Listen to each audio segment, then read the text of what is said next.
So far in this channel, we've been a chemist, a doctor, a builder, and a cheeky block, but it'll be a travesty for this Deetective cactus not to play a sleuth. And so, grab your deerstalker hats, fire up your pipes, and let's get distracted.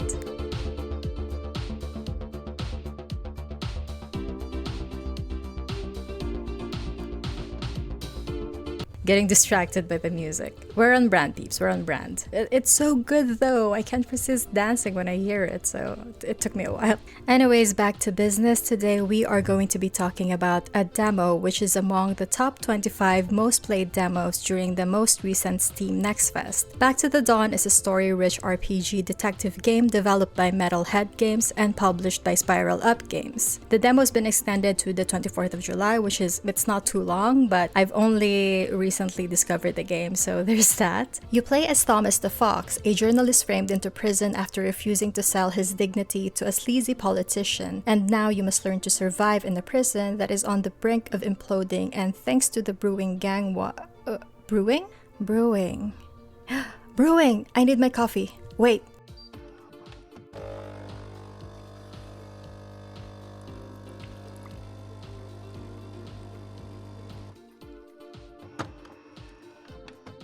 Alright, I'm back.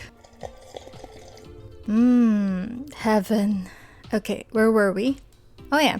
You're framed into prison that has a gang war brewing, and you need to figure out a way to clear your name and get out of it before the election to, I assume, stop the mayor from winning through despicable means? I'm not sure. There's a countdown that says, 21 days before the election, that sort of thing, so I assume that's what you have to do. However, surviving means scheming and making friends with inmates. Will you get into character way too much and get yourself mixed up in actual trouble with the law this time?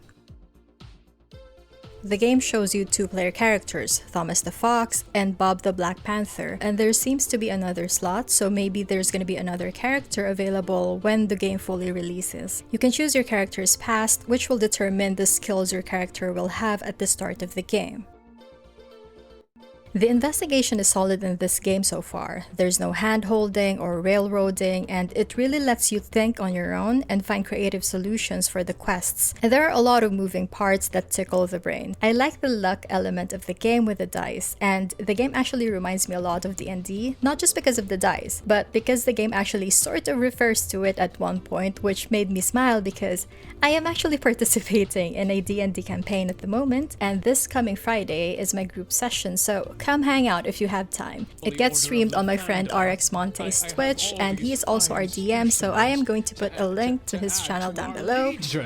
And as he says that, he sheds his fake skin, and a mind flayer shows up in his stead.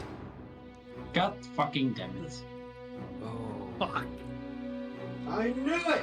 So you got a pretty good strike, and then she starts shrieking and shouting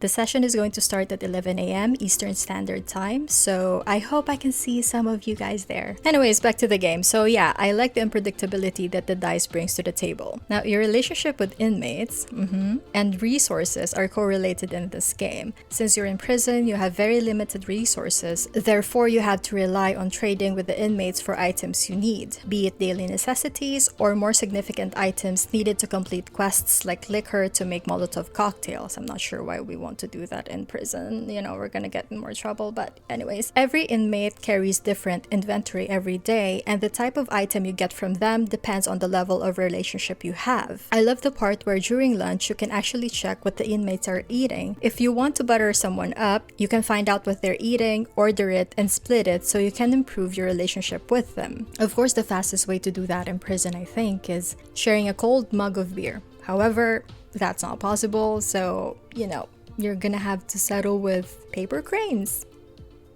That works.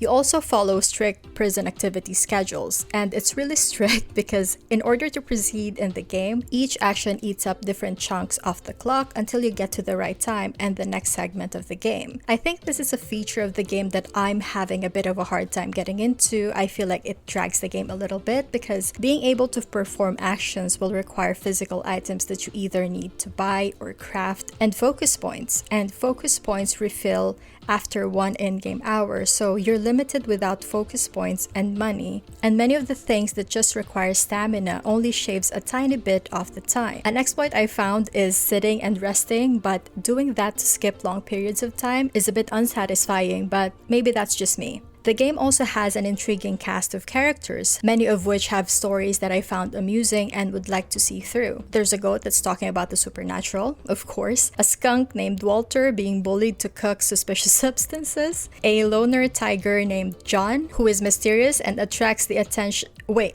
where's John? Where is he? I can't find him. Wait, is he taking a shower? I don't care what they think of me, they're right, but just let me in. Screw it, I'm reloading. Hey there, bud.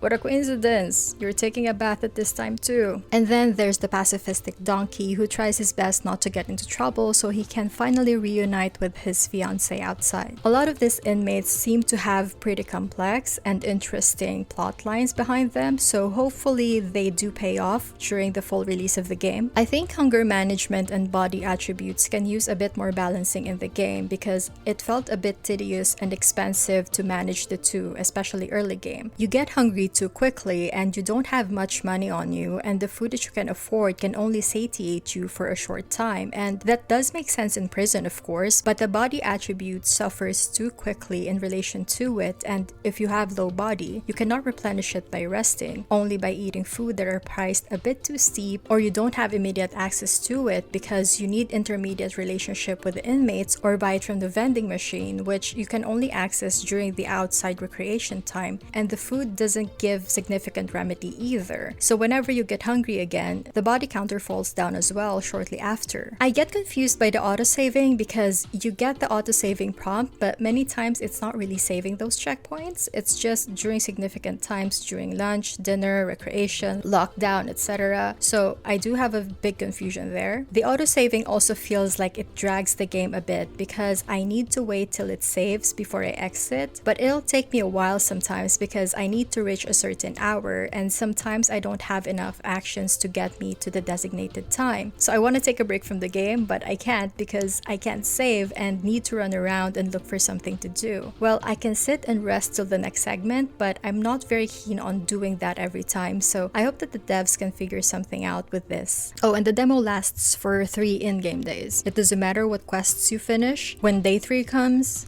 it's over. But overall, I think the demo has done a good job in trying to virtualize what it's like to try and survive in prison. I'm not saying that it's lifelike, of course, but the elements of having to be resourceful and when in Rome, do as Romans do principle is something that frequently happens, I believe, in prison. The investigation mechanic is something that I'm really impressed with because it really lets you think for yourself and think of creative solutions for the obstacles that you need to solve. And there are also storylines that I'd like to see through. So yeah, hopefully the game delivers during its full release, but I enjoyed the demo all in all. Looking forward to the day that I can take Thomas back to the dawn. I hope you enjoyed this video and thank you for being here. Sending warm, prickly hugs and sunshine your way, and hopefully I'll catch you on the next one.